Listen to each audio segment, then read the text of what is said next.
বৃহস্পতিবার ছিল মাধ্যমিক পরীক্ষার সময়সূচি পরিবর্তন নিয়ে কলকাতা হাইকোর্টে শুনানি।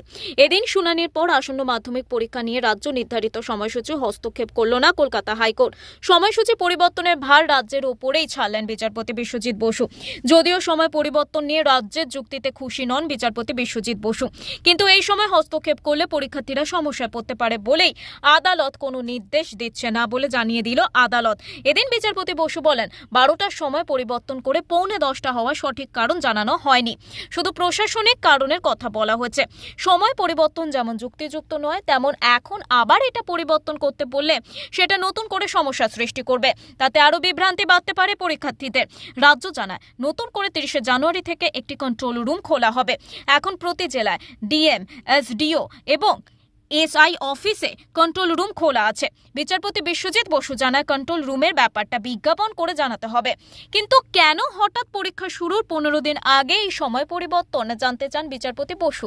রাজ্য জানায়, রাস্তায় যানজটের সমস্যার জন্যই এটা করা হয়েছে। তাই শুনে বিচারপতির বক্তব্য বোগাস যুক্তি। হঠাৎ এই বছর এই সময় আপনাদের এটা মনে পড়লো কেন? আমি চাই না এই সময় পড়ুয়ারা নতুন করে কোনো বিড়ম্বনায় পড়ুক। এইসব ফালতু যুক্তি দিয়ে আপনাদের কর্তারা সিদ্ধান্ত নিচ্ছেন। তার নির্দেশ, দরকার হলে হেল্পলাইন নাম্বার কাল থেকে চালু করবে রাজ্য। কোনো পরীক্ষার্থী পরীক্ষা কেন্দ্রে যেতে সমস্যায় পড়লে তারা ওই নাম্বারে জানাবে। পুলিশ তাদের স্কুলে পৌঁছে দেওয়ার ব্যবস্থা করবে।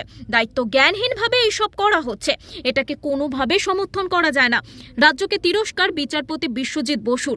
কলকাতা থেকে অমিত কুমার দাসের রিপোর্ট, ওঙ্কার বাংলা।